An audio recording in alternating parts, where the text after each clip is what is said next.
Hello and welcome to UAT Time within the United Countries special by First Ukraine. You can find us on the frequencies available on our website firstua.com.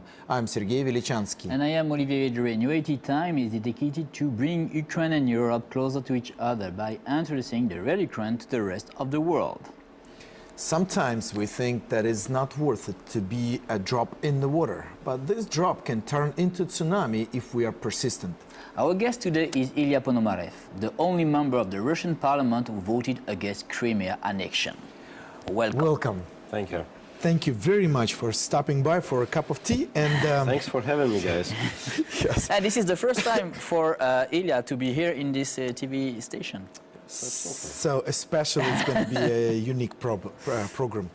Now, let's get back to the basics. On the medal that was given to the people participated in the Crimea annexation, it's dated February 20th, but we know that Yanukovych fled the country February 22nd. Mm-hmm. Yeah, that's what we call back to the future. Okay, okay. So now, this definitely implies that there had been quite a bit of planning before that.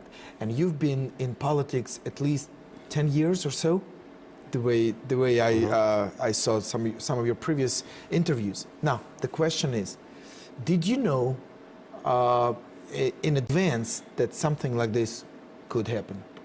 No, I think that despite all those medals and other things now, there were leaks and certain documents that were circulating inside Kremlin where different plans were discussed how the Crimea can be annexed and things like that, about Novorossiya also, what's happening in eastern Ukraine. But, you know, it's like high military command, it's always planning for any kind of possible things and advances and everything. I don't think that the actual political decision to go into Crimea has been taken before the last day of the Olympic Games, in the day when Yanukovych was running away from Kiev. I think that was very much an emotional reaction taken by President Putin as a retaliation, because he never believes in things like people will, you know, in things like free will of protesters on Maidan. He always thinks that it's some kind of treason, it's some kind of arrangement, it's some kind of personal betrayal of himself by foreign nations who firstly made a deal with Yanukovych that Yanukovych is to stay, and the next day he is forced to run. So he takes it quite personally. Yes, absolutely, and he thinks that the world revolves around him. So that's his position. Like a personal attack. Yeah. So I think that he doesn't believe that, for example, Klitschko and Yatsenyuk and Tignibok, who were like mediators between Maidan and those negotiations that were taking place, he does not believe that they are not in control. Yeah.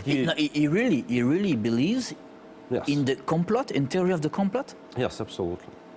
He is about conspiracy theories. You know, this guy is a KGB officer. He's been trained like that. He doesn't believe in free will at all. So for him, there is no coincidences in anything.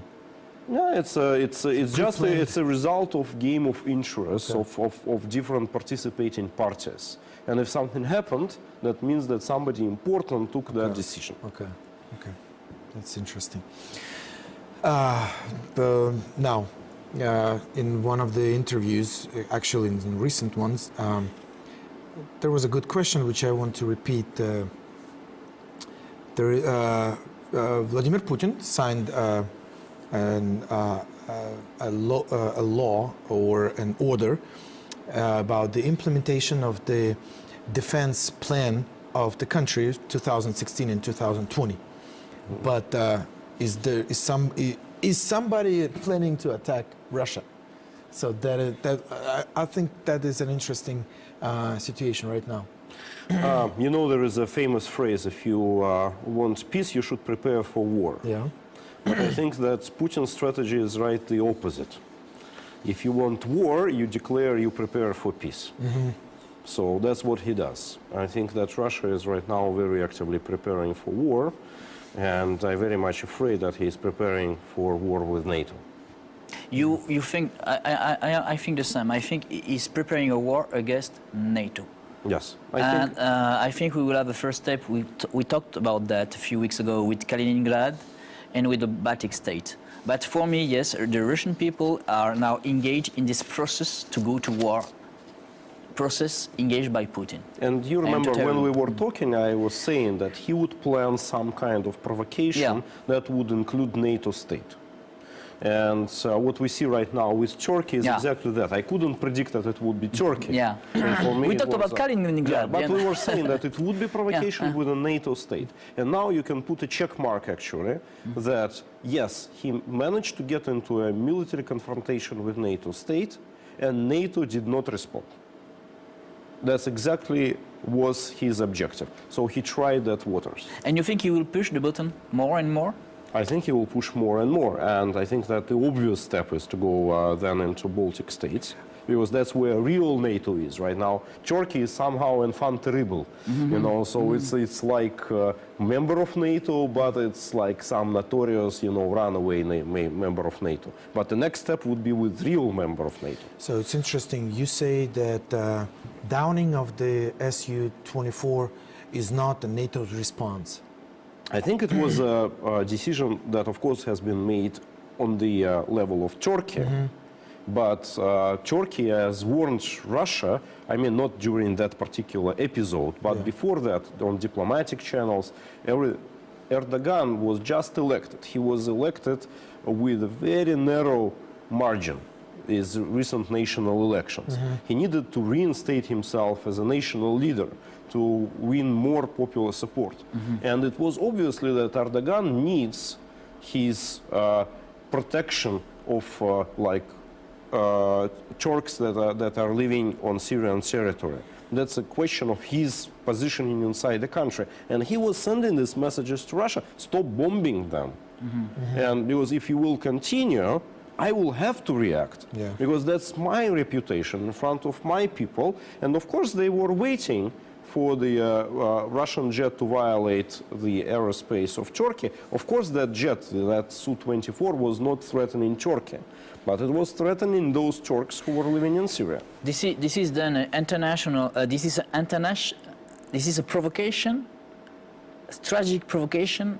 I think it was a provocation on both sides. Because Putin needed conflict with NATO, and he was very conscious that some kind of retaliation on behalf of Turkey may happen, may not, but may happen, and he was okay if it will happen.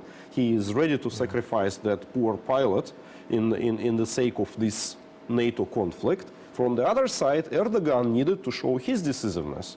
So they both were pushing for some accident to happen. But do you think really the Russian people is ready to go to war, and the Russian army is ready? Who is asking Russian people? Of course, the Russian people, you know, all the polls indicate that Russian people are terribly against any kind of war. But Russian people are against war in eastern Ukraine as well, so what? Yeah, you mentioned actually that there is a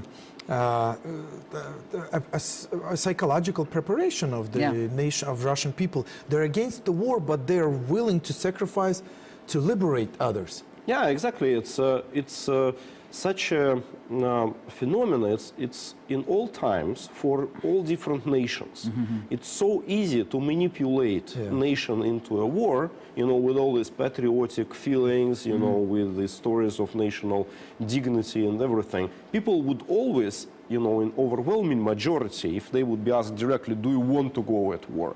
Do you want military confrontation? Do you want bloodshed? Those would be 80% who would say, no, we don't want bloodshed. But if you would disassemble that decision into a series of particular actions, like, do you want to stand for our country? Do you want to protect our brothers and sisters?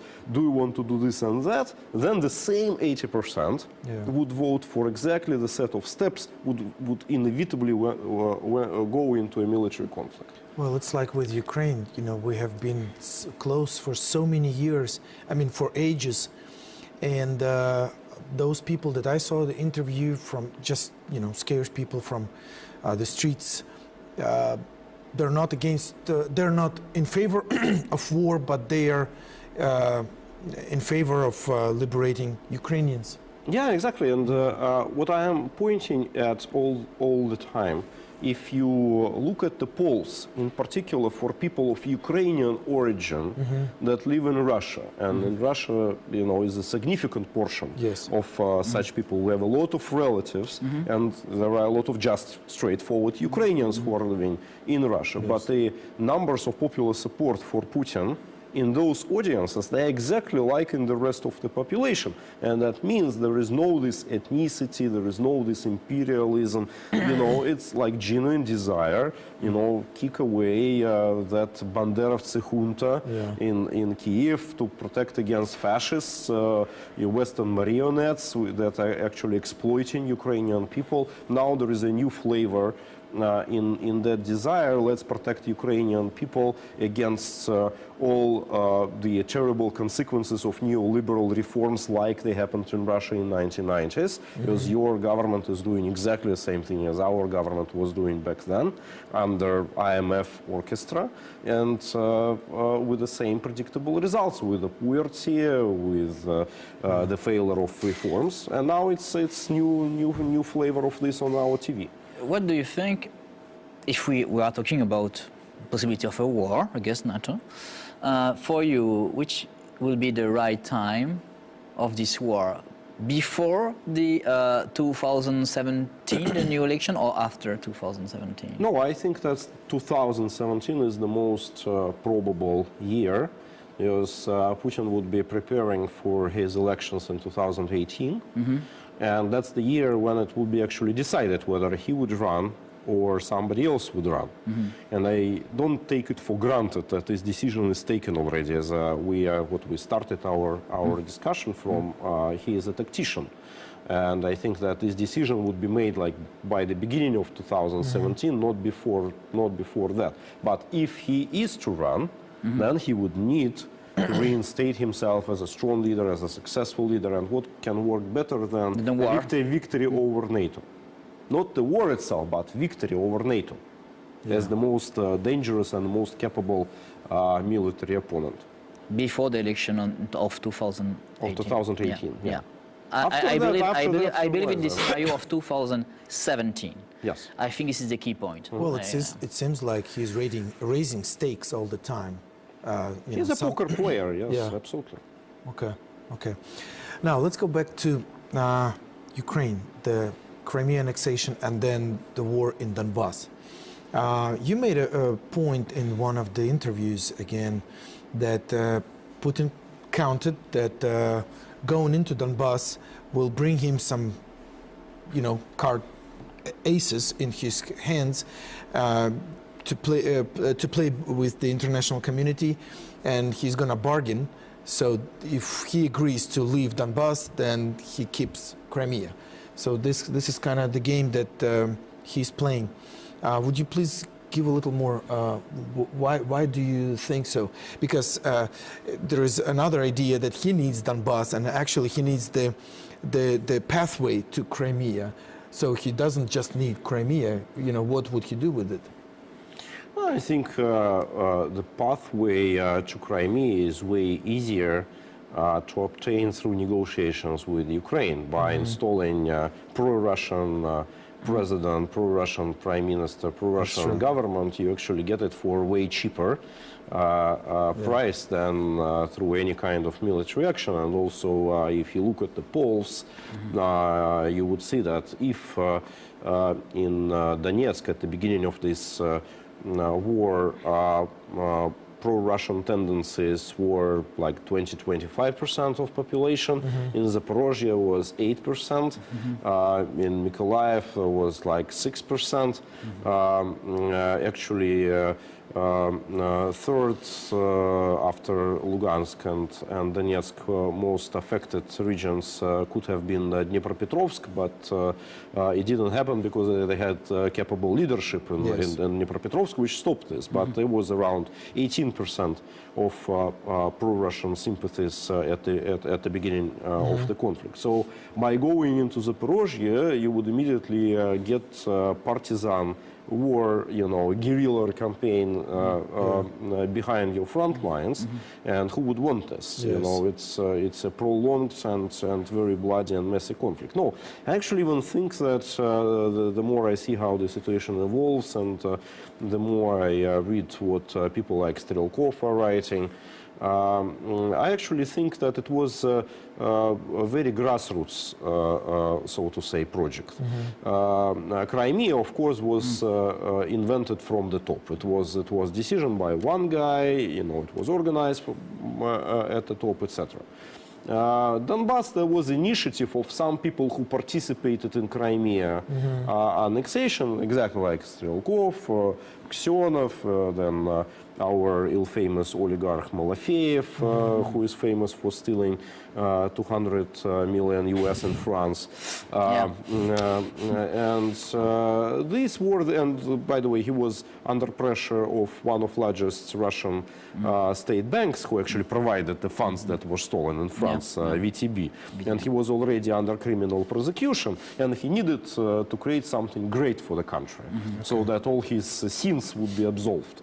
And that's how it started. And then Putin's administration said, okay, that's a good card to play with, and that's when they found this justification for this Novorossiya type campaign, and then when this calculation actually started to emerge. So now we negotiate with the West that we will withdraw from eastern Ukraine, and they in return would forgive us Crimea's annexation. What do you think about Crimea? Because we spoke about that a few weeks ago, and we talked about maybe a co-governance of Crimea with a new referendum to ask the citizens of Crimea to come back to Ukraine. This is a possible scenario? I think that's the only scenario.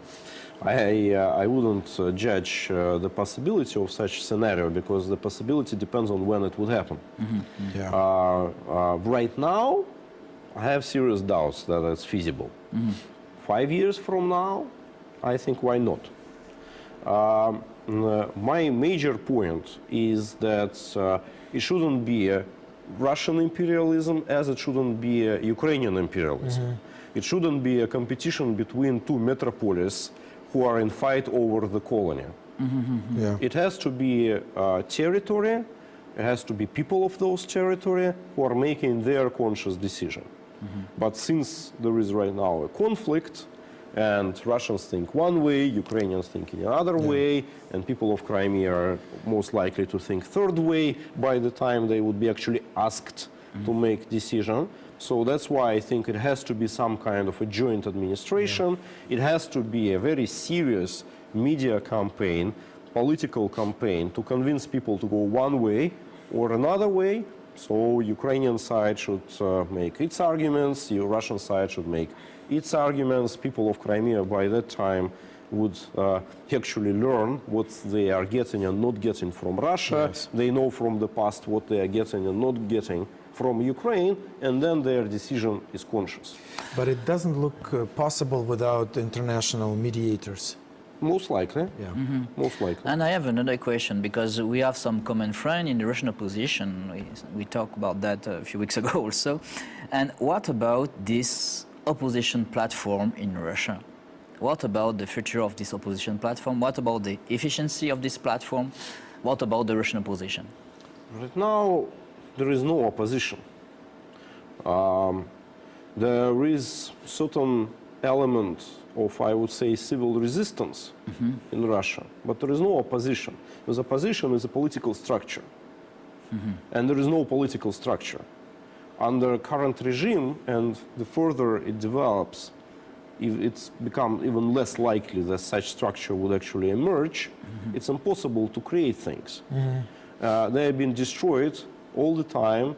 Every single person who is trying to position himself as any kind of like leader of any kind of political structure is getting immediately compromised in the media with false criminal cases, with false stories. Just like your story. Pretty much. Myself, Alexei Navalny, Mikhail Khodorkovsky, Boris Nemtsov, well, whoever, like they all have criminal cases. If you see a person without a criminal case, you know, maybe he's not genuine. Yes. Okay. Yeah, but the Russian opposition is weak. Yeah, but what can be the future then in this way if you don't have an opposition in Russia? I think that our history indicates for many times already that the condition for the change has to start from the split in the elites. Mm-hmm. And Russian elites right now, they are unstable. They, of course, see Vladimir Putin as a consolidating force. Everybody is afraid what he might do, you know, and nobody wants to stay in public against him. And if somebody is dissatisfied, right now there is a clear tendency to go away, just to flee Russia. Yeah, you say that. And I think that that's actually where international community can play a significant role, because we are talking a lot about sanctions, and we have two sets of sanctions. One set of sanctions which are personal sanctions, and another set of sanctions which are economic sanctions. Yes. Economic sanctions, the way they are structured, they are now actually reinforcing just common people commitment around Putin, because they've been seen as a sanctions against Russia, against common people. They are seen as the source of raising prices, etc., etc. Economic difficulties, as all nation under attack, people tend to consolidate around its government. Personal sanctions is a totally different story. Right now, again, international community decided, I would say, to cherry pick certain people from Russian elites. And by cherry picking, they actually making those people promoted in their careers, promoted in terms of their business interests, and the rest of elites are actually consolidated. And there is now even a competition how to get on that elite club of people who are under sanctions. But if international community would actually sanction the whole of the ruling class, and of course all the ruling class people are participant in the decision-making process which we envision right now, and that's making process that resulted in war, then you would see the split. You think the opposition in Russia can come from abroad? Can come from abroad, from Kiev, for example, or from abroad? No, I don't think it can happen from abroad. It's our deal. It's us Russians who are supposed to do this. So the question is that it can be diaspora people. Yes, who are diaspora, I say, influencing. abroad, Yeah. diaspora. Okay, Yes. so you mean the Russians, Diaspora. but living abroad? Not Okay. abroad, not yet. The Russian not who live international abroad, the influence, diaspora, but Russian the- diaspora. Yes, well, that's what I'm saying all the time to Americans, to Europeans. If you want to do good for Russia, leave us alone. Stop trying influencing, because whatever you do is like anti-Midas touch. You know, whatever you touch, it's actually turning not into gold, but in some very bad-smelling substance. But if you let us do our job, and you would help diaspora in your countries to become more organized, because right now it's disorganized completely to the country by the way, from Ukrainian diaspora, who is well organized and played key role in the Orange Revolution in 2004 and very important role in Maidan in 2014. And actually I'm showing this all the time. You know, look at Ukrainians and facilitate learning process from Ukrainians into Russians. Russian diaspora people, say in the United States, we are working together with Ukrainians all the time, but there is no learning process because it's not been transponded into a political action. That's what can be done, and that's what is very useful. But as far as I understand, being in diaspora, Russian diaspora, doesn't mean that you are against Putin's politics. No, of They course, the could people be in people favor are as different. well. People Yeah. are different, Yeah. and of course there are layers of Russian diaspora who are pro-Putin. For example, if we take all the old nobility, white guard, you know, civil war type people, they are paradoxically for this KGB officer. Yes, it's a paradox. They yeah, are right. like virtually 100%, and that's actually showcases that what's happening in eastern Ukraine, that's a continuation of Denikin type campaign. That's white guard, and when some of our leftist colleagues in different countries, in France, in Germany, in United Kingdom, actually saying that they are pro Donbass and and they think that Ukraine has been ruled by ultra-nationalists and everything, and say, okay, maybe there are rightists in Ukraine, but I think most dangerous is that there are neoliberals in Ukraine, not that there are right conservatives in Ukraine, but there in Donbass, they are far more to the right than the current leadership in Kiev. And if you will be comparing those right tendencies, of course, people in Donbass are more dangerous in this regard. Yeah, in France you have a big problem with the Russian diaspora, because a lot of Russian diaspora come from aristocratic diaspora, and they are in favor of Putin 100%, and you cannot speak with them. Yes, they very openly anti-communist, and that's why they are for Putin, because they think as we are conservatives, he is conservative.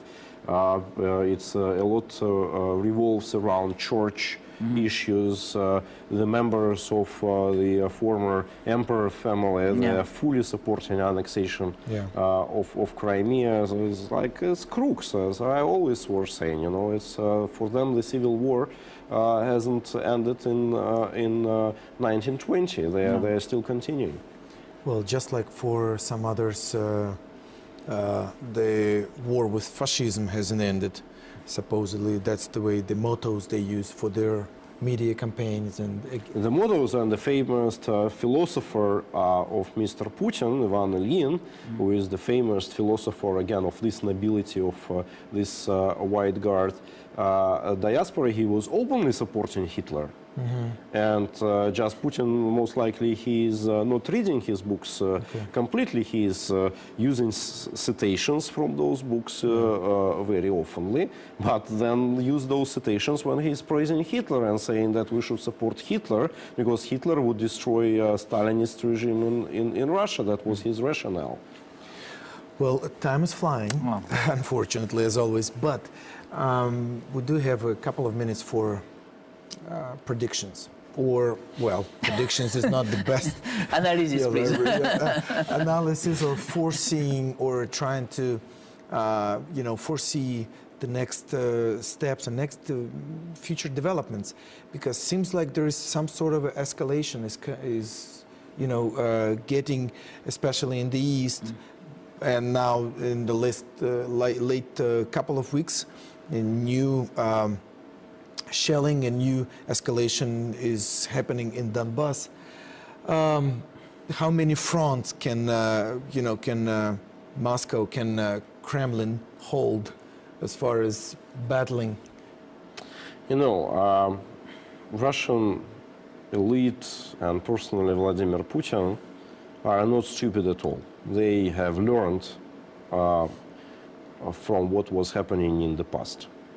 And if communist elites, they were modernist elites, right now we see postmodernist elites. Whatever they do, they are not serious. Whatever they do, they are pretending. Whatever they do, they prefer low-cost solutions and compensate with a huge media campaign, which would create the necessary picture for them. Sure. So what is the scale of participation, say, in eastern Ukraine? 5,000 soldiers, 6,000 soldiers? The numbers that I heard here in Ukraine, which I think are slightly exaggerated, but they all are in the range of 10,000 soldiers. It's not a million army. Yeah. It's not the degree of participation even of the Soviet Union in Afghanistan campaign. What is happening right now in Syria? 2,000 soldiers, 3,000 soldiers? No, it's not a big expense. Whatever ammunition that has been spent, firstly, we have a lot of outdated ammunition, which can Time be to get rid of it. Yes, and it's actually very good for generals. And whatever new is being created, you are paying with rubles for that, and the ruble is being devalued. So there is no such a huge extra burden on the national budget, etc. Again, soldiers are being paid with the same devalued rubles. So I don't think that the number of campaigns is something that can really destroy the country. What can destroy the country is the financial interests of the elites. And if the West would be consistent, which I doubt, It will, but if it will, then things would start changing. I am agree. And I think very much the key for changes in Russia are in hands of Ukrainians, but not in the field of war, but here in Kiev, in what the government does. Success of Ukrainian economic reforms would be the death sentence for Mr. Putin. Unfortunately, right now, it's not happening. Okay. Well, we still believe that things will be happening. That's why we have to work in Kiev. That's why we do what we do. So thank you very much for being with us. And thanks for having me. it was United Country UAT time by First Ukraine. Our guest was Ilya Ponomarev, the only member of the Russian Parliament who voted against Crimea annexation. Olivier Vedrine and Sergey Velichanskiy were working for you in the studio. Stay with us and we'll show to you the real Ukraine. Thank you for being with us. Have a good day and see you soon.